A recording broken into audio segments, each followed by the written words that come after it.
चतुर्भुज दास जी गोपी हैं।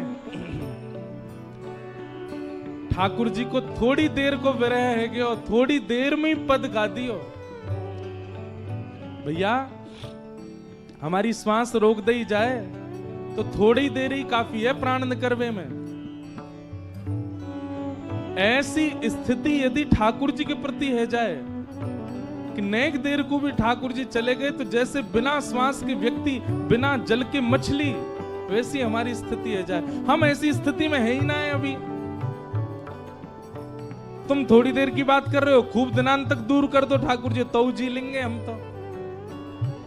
हमारी स्थिति नहीं है। पर चतुर्भुज दास जी व्याकुल हो गए, विचलित होने लगे, रुदन करने लगे। श्री गिरी कंदरा में बार बार गिर करके ठाकुर जी से कहे, नाथ आप प्रकट हो जाओ। रसिक रसीली बोलनी गिरी चढ़ी गाए बुला। ओ रसिक रसीली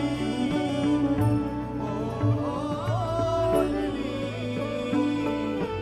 गिरी चढ़ी गाए बुला। चतुर्भुज दास जी कह रहे हैं, बोले नाथ फिरते आओ ना गिरिराज जी में। और श्री गिरिराज जी की तलेटी में आके गैया चराते चराते जब शाम को समय है जाए तो श्री कृष्ण जैसे अपनी गैयान को बुलावे, वाह भावना को चिंतन कर रहे हैं श्री चतुर्भुज दास जी। ठाकुर जी अपने दोनों हाथन से ऐसे एक गूंज सी बना लें और गूंज बना करके फिर चिल्लावे, अरे धौरी कहाँ को चली गई, अरे जल्दी आ नंद भवन चलवे को समय है गयो। अरे श्यामा तू कहाँ को चली गई, मैया मारेगी, दूध निकारवे को समय है गयो, जल्दी चल।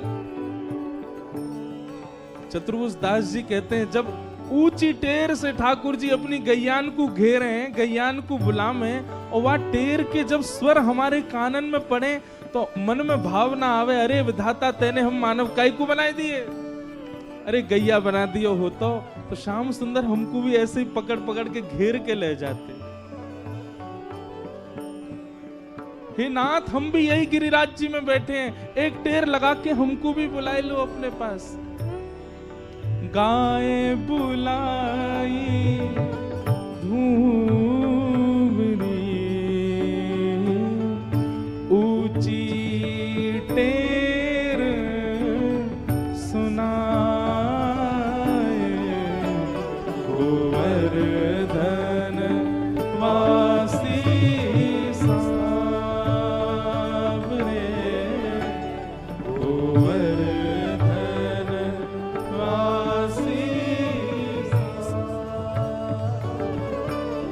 लाल तुम बिन रयो न जाए,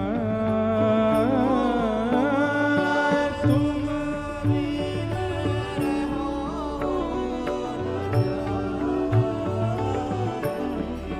हे गोवर्धन वासी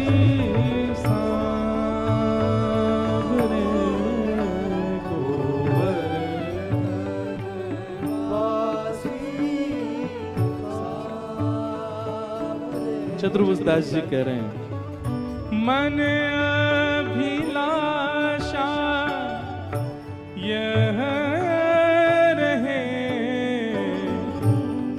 लगे न नैन निमेष। ओ मन अभिलाषा यह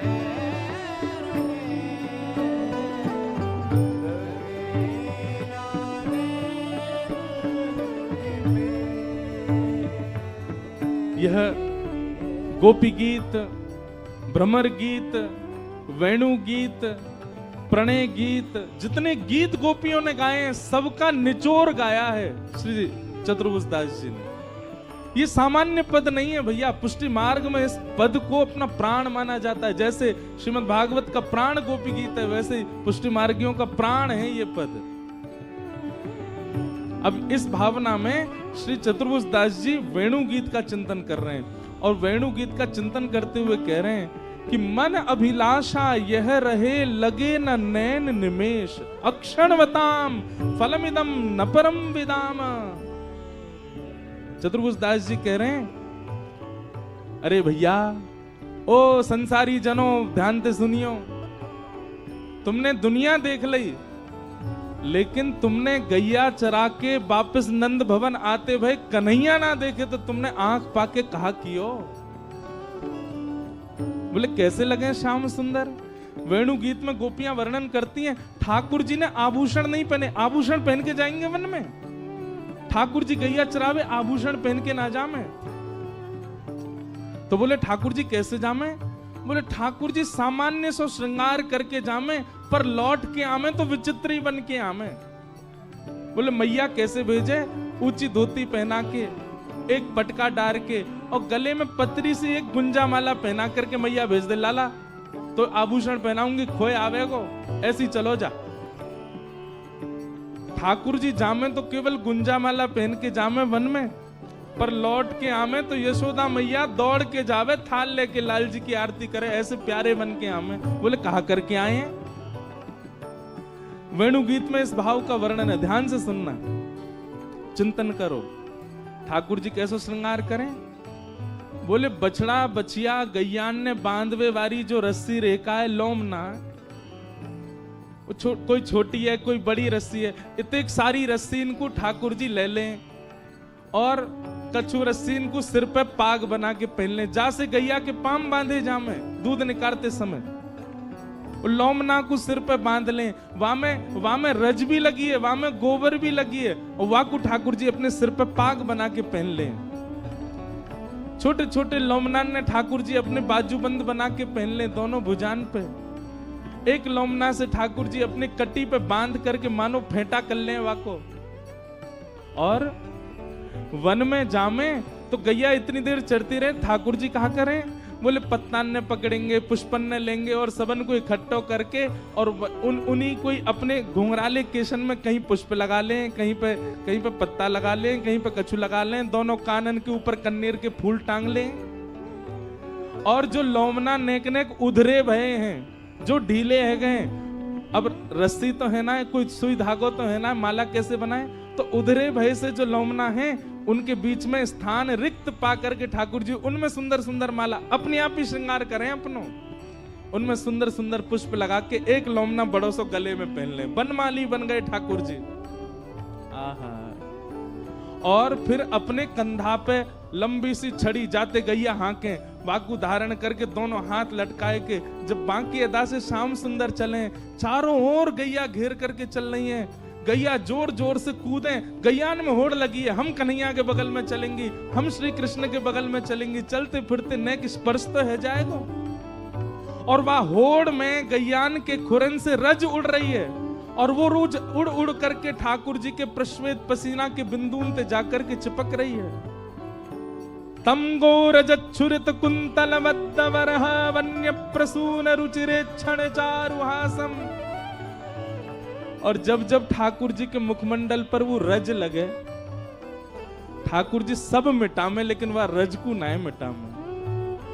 ऐसे सुंदर ठाकुर जी की पत्रावली बन जाए, जहां जहां पसीना के बिंदु हैं वहां वहां वो रज जाके इकट्ठी है जाए, मानो जैसे कोई ने बिंदी लगा दी हो ठाकुर जी के। और वो श्याम सुंदर जब वृंदावन में प्रवेश करते हैं गैया चरा करके, गोपियां उस छवि को देखने के लिए अपने अपने द्वार पर, अटारियों पर, खिड़कियों पर जाकर के खड़ी हो जाती हैं। और उस समय विधाता से कहती हैं, अरे विधाता, तेरे आगे हाथ जोड़ रही हैं, तेरे आगे पाम पूज रही हैं, इन पलकन से यूं कह दे ये कभी झपको नहीं करें, और जब श्याम सुंदर हो तब तो बिल्कुल नहीं झपको करें। क्यों? त्रुटिर्युगायते त्वाम पश्यताम। जब श्याम सुंदर सामने से निकलते हैं और ये पलकें जब गिर जाती हैं तो एक क्षण के लिए लगता है मानो 3 युग बीत गए हों, क्यों आ गई ये सामने।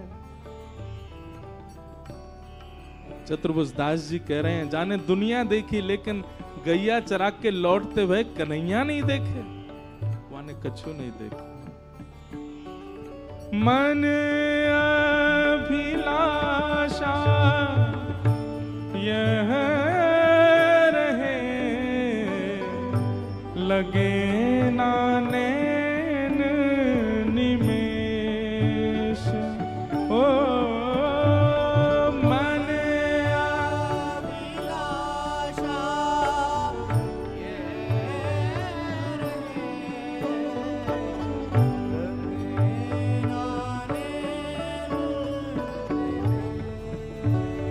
कहाँ करोगे? हो एक टक देखूं आवते, नटवर नागर भेष, गोवर्धन वासी सांवरे,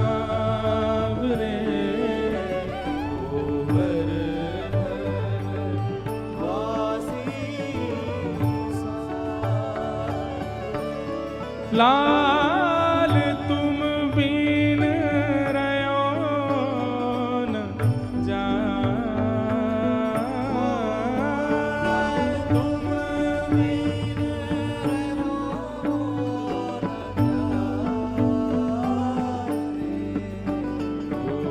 गोवर्धन वासी सांवरे,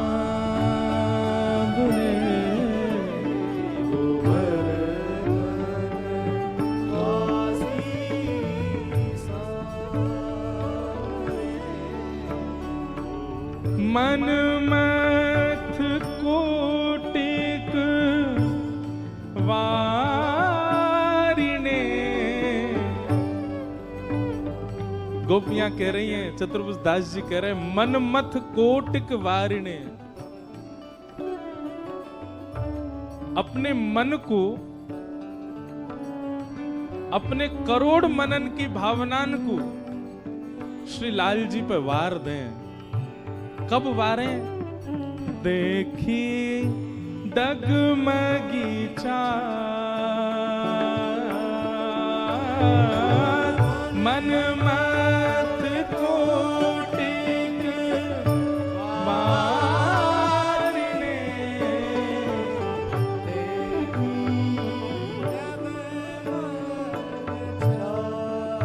कैसी चाल है ठाकुर जी की चाल? कैसी है? बोले डगमगी चाल, सीधे सीधे ना चले एक क्षण के। इसीलिए लगता है गोपियां कहती हैं कि हमारी पलक ना झपके। क्यों? एक क्षण के लिए जैसी पलक नीचे गिरा, इतने तो पता चली श्याम सुंदर कहीं और पहुंच गए। सीधे चले ही ना है। शाम को जब कन्हैया गैया चरा के लौटे तो यशोदा मैया पहले तो आरती करे, फिर डांटे। क्यों? कहीं कींच लगा रखी है, कहीं ते वस्त्र फाड़ लाए हैं, कहीं ते कछु कर लाए। लाला तो को कितनों सजाए के भेजो, कितनों करके भेजो, ऐसा बन के आवे शाम को। मधुमंगल सीधाम बोले मैया बस पूछो ही मत, ऐसो कूद तो फांद तो चले, यो ना कि सीधो सीधो चल ले। अरे एक बार गलती से मैंने और श्रीदामा ने आके हाथ पकड़ लिए कि हम तेरे संग चलेंगे। मैया श्रीदामा के घोंटू फोड़ दिए, मेरा सिर फोड़ दियो। ऐसे कूद कूद के चले, सीधो चले ही ना है, डगमगी सी चाल चले। ठाकुर जी की भी पाग टेढ़ी सिधरे, वापे मोती लटकर, डोले ब्रज कुंजो में,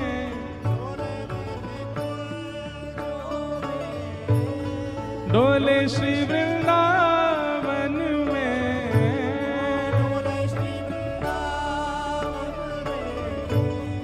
झूम के राधारमन, पग टेढ़ी सिधरे, पग टेढ़ी सी पाग धर रखी है और बामू टेढ़ी मेढ़ी चाल चल रहे हैं। मन मथ कोटिक वारिने, देखी डगमगी चाल। ओ मन मथ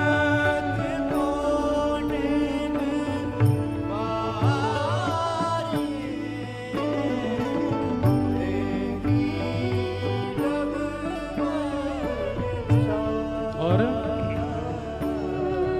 हे जुमती जनमन फलदना अम्बुज नयन विशाल गोवर्धन वासी सांवरे गोवर्धन वासी सांवरे लाल तुम बिन रहो न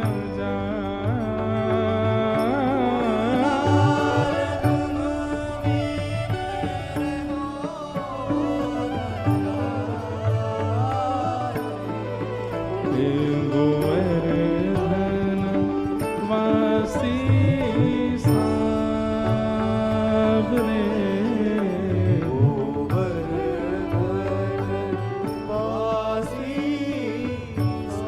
कुमन दास जी कह रहे हैं, चतुर्भुज दास जी कह रहे हैं,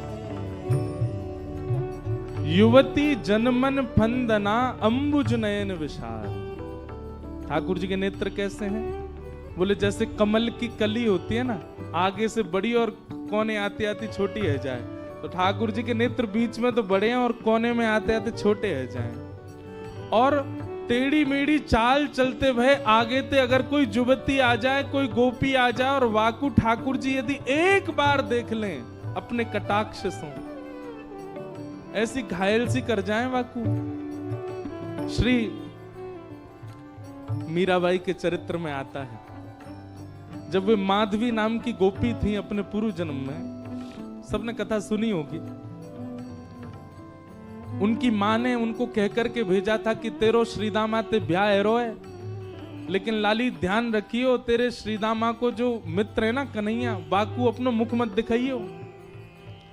वो एक बार जाकू देख ले, वाको पातिव्रत धर्म नष्ट है जाए, अरे वाके सबरे धर्म नष्ट है जाए, वो कहीं को ना रहे वही को रह जाए बस।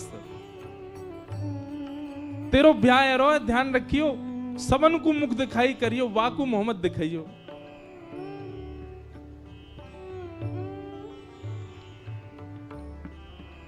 माधवी ने कही ठीक है, जिनसे मुख छुपानो चाहिए माँ ने उनको मुख दिखावे की आज्ञा दे दी, और जिनको मुख दिखानो चाहिए उनसे छुपावे की कह दे। लेकिन सो ही सुहागन प्रिय जाहि रीझें। कई बार बंधुओं हमारे ऊपर गुरु कृपा नहीं है, गुरु है ही नहीं है। कई बार हमारे ऊपर धाम की कृपा नहीं है, लेकिन फिर भी ठाकुर जी को भागे, कछु नहीं है तो भी उनके है जाएंगे। वही भयो माधवी के साथ। माधवी को ब्याह भयो, ब्याह करके जैसे ही आ रही, यहाँ ठाकुर जी को पता चली श्रीदामा को ब्याह है, तो घर में लड़ रहे मैया थे, मैया तू तो मुझे लगा बूढ़ो करके माने कि देख श्रीदामा को ब्याह है। मैया बोली तू कितनो बड़ो भयो, 3.5 वर्ष को है भाई। तो मैया अब मेरी उम्र है गई। मैया बोली लाला तो पे कछु आवे जो तेरो ब्याह करता हूं। बहू आके यूं कहेगी देखो कैसे तो ब्याह कर दियो कछु। बोल मैया देख मुंह पे सब आवे। यशोदा मैया बोली कहा आवे? मुंह पे चल वो आवे। कछु दिना पहले तक चलनो ना जानता हो, घुटमुन अब मुंह पे चल वो आगो। दूसरा मैया मुंह पे बोल वो आवे, मैया मुंह पे सो वो आवे, मुंह पे डोल वो आवे, सबरे काम तो आगे। और कहा चाहिए मैया, और कहा करके लाऊं बता। 9 लाख गैयान को स्वामी में, पिताजी ने 9 लाख गैया, कौन कहेगा मेरे काजी तो हैं।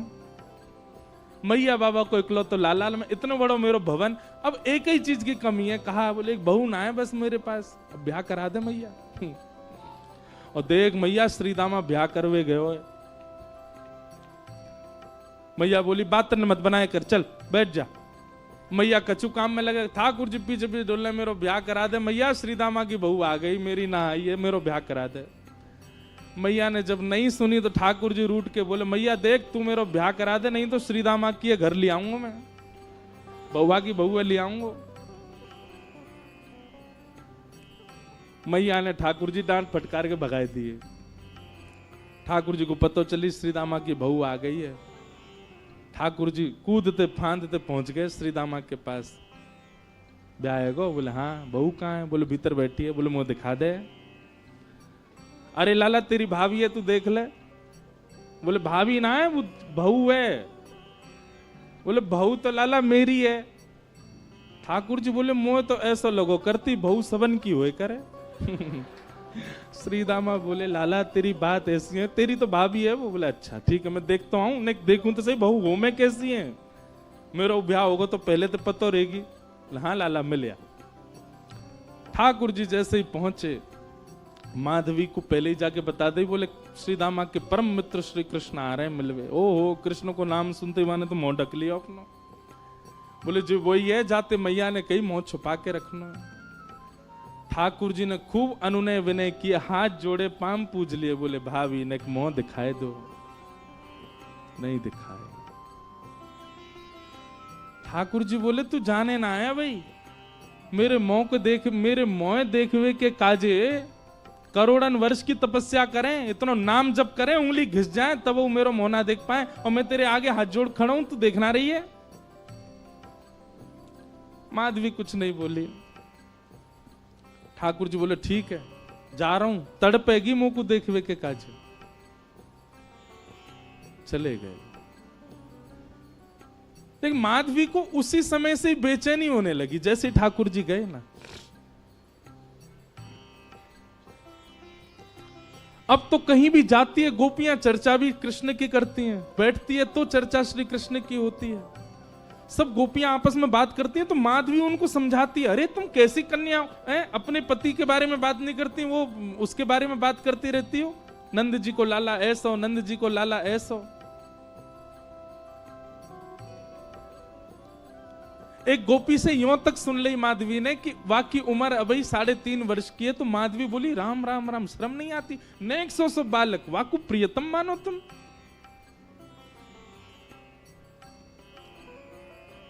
एक दिन माधवी जल भरने के लिए गई यमुना जी, और यमुना जी पर जल की गागर जैसे ही भरी, सब गोपी तो अपने अपने जल ले ले करके वहां से चली गई। माधवी थोड़ी विलंब से पहुंची, अकेली जैसे जल की घागर भर के उठान लगी सो उठे नहीं, ऐसी भारी। अब इत को देखे कि कोई आ जाए, आकर के नेक ऊंचाई दे, आकू मेरे मूड पर धर दे, सिर पर तुम्हें ले जाऊं। खूब प्रयास किया लेकिन कोई दिखो नहीं दूर दूर तक। तभी नंद नंदन बांकी अदा से चलते भय वहां पहुंच गए। यहाँ पाम धरे, वहां पाम धरे, मटकते भय, नैन के सैन चलाते हुए। सैन मतलब जाने ना, या ते कहीं सैन। ठाकुर जी ऐसे चलाते रहे अपने बौन ने, सीधे ना रखें, सब जगह ते टेढ़े हैं, कछु ना कछु करते रहे। मतलब रात में सोते कैसे होंगे, वहां सीधे नहीं सोते होंगे, यशोदा मैया नंद बाबा पे चढ़ जाते होंगे। कोई काम सीधो ना करें। ठाकुर जी हमारे कानों हिला लेते होंगे, नाकों हिला लेते होंगे, का करें पतो ना। पहुंच गए। माधवी ने ठाकुर जी को देखो तो हो ना हो, लेकिन जैसे श्याम वरण श्री श्याम सुंदर सामने से आ रहे हैं, सो माधवी बोली ओ लाला इतकुआ ने कहियो, नेक मेरी मटकी उचाए दे, मूड़े धरवा दे, फिर चलो जाइयो। ठाकुर जी ज्यों ज्यों पास आते जाएं, माधवी को त्यों त्यों लगे तो सही कि यह बालक में कछु तो अद्भुतता है, लेकिन वाय ना पता है कि ये श्याम सुंदर माने कभी देखे ही नहीं। नेक देखे और फिर कछु काम करने लगे, लेकिन काम वाकई स्थिति ऐसी है गई कि वो और चीजन में वाको मन लगे नहीं रहो, वाकई नेत्र अपने आप फिर रहे हैं। एक बात याद रखना बंधुओं, ठाकुर जी ने जादना अनुभव करा दियो, इंद्रिय अपने वश में नहीं रहेंगी। आपके हाथ, आपके पाम, आपके कान, आपके नेत्र, आपकी जीभ, आपकी नासिका, ये समस्त इंद्रियां, बुद्धि, मन सब हमारे वश में है। लेकिन जादना ठाकुर जी को नेक देर को भी साक्षात्कार भयो, सब ठाकुर जी को है जाएगा। अब माधवी कर तो कार्य रही है, नेक नेक मटकी को ऊंचाई की प्रयास कर रही है, लेकिन वहां के मन में बार बार यावे नेक तो देखूं याकू, और फिर नजर घुमा के देखे और फिर खुद पे विचार करे, काई को देख रही हूं मैं, फिर अपना काम करने लगे, फिर काम कर, फिर नेक तो देखूं, फिर देखे और फिर देख करके फिर दोबारा अपने कार्य में, ऐसी स्थिति है गई। माधवी ने झटपट नेत्र बंद ही कर ली, बोले देखूंगी ही ना। पता ना क्यों इतना आकर्षण है रो। ठाकुर जी आ गए, माधवी नेत्र बंद करके, लाला नेक ऊंचाई दियो, मटकी ऊंचाई दे, उठवाए दे। ठाकुर जी बोले मेरे छोटे छोटे से हाथ मैं कैसे उठवाऊंगा। अब माधवी की स्थिति ऐसी कि रूप नहीं देख रही है, नेत्र बंद करके बैठी, पर ठाकुर जी का स्वर ऐसा लगा कि वो स्वर सुनते ही माधवी के चित्त में मानो कंपन जैसा हो गया। मैं एक बात कहा करता हूं कि आप नेत्रों से यदि बचना चाहो तो नेत्र बंद कर लो, ठाकुर जी को मत देखो, तो वो स्वर ऐसा बोल देंगे कि कान पे उनके है जाओगे। कानन में रुई लगा लो, नेत्रन से देखेंगे नहीं, कान से सुनेंगे नहीं, तो उनके तन की सुगंधी ऐसी आवेगी कि वहां से उनके है जाओगे। नासिका बंद कर लो, आंख बंद कर लो, कान छुपाए लो। बोले अब ठाकुर जी कैसे होंगे। अपनी एक कनिष्ठ उंगली से ठाकुर जी आपके हाथ को छू देंगे, बस वह स्पर्श से उनके है जाओगे। कब तक बचोगे। आपकी इच्छा है तो सर्वांगीण इंद्रियां लगा दो तो ठाकुर जी के नहीं हो पाओगे। ठाकुर जी की इच्छा है गई तो वो आपकी एक भाव से आपको खींच लेंगे। माधवी ने नेत्र तो बंद कर लिए, लेकिन स्वर ऐसा बोलो कि अब पलक अपने वश में नहीं है, अपनी स्थिति में नहीं है, खुल गई अपने आप और देख लिए श्याम सुंदर। ऐसो मधुर मुस्कान, ऐसे नेत्र, ऐसी नासिका, आहा कहां कहें रूप की सीमा। लेकिन तुरंत माधवी बोले हाँ लाला ऊंचाई दे। माधवी ने नेक हाथ लगायो। अब ठाकुर जी मटकी उचान लगे तो उचाते ही कहा भयो अब नेक से ठाकुर जी, माधवी तो खूब बड़ी, तो ठाकुर जी को हाथ जहां तक जाएगा वहीं तक तो उचाएंगे। लेकिन स्थिति कहा भाई उचाते उचाते उचाते उचाते ठाकुर जी लंबे हैं लगे, और इतने लंबे है गए कि उचाते भय माधवी के बिल्कुल सामने ही आ गए, बिल्कुल नेत्रन के सामने ही आ गए। माधवी ने जब रूप देखो, गाढ़ करके ठाकुर जी माधवी को देख रहे हैं, माधवी ठाकुर जी को देख रही है।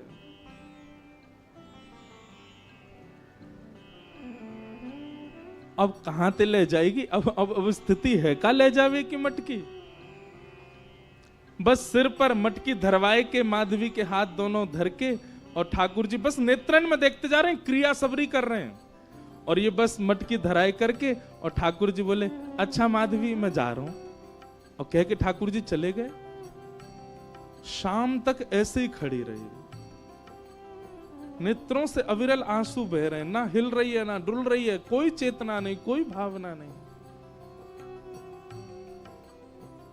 शाम को गोपी जब जल भरवी के काजी आई तो देखी मूर्तिमंत है करके माधवी खड़ी है। दिन भर से ऐसे ही खड़े हैवे के कारण वहां को रक्त तक रुक गयो हाथन को, नेत्र लाल पड़े हैं, मोटे मोटे अश्रु बिंद गिर रहे हैं। कोई गोपी ने जाकर के एक पानी को छिड़काव मुख पे किया, होश में आई, होश में आते ही गिर पड़ी। गोपी ने कही कहा भे हो।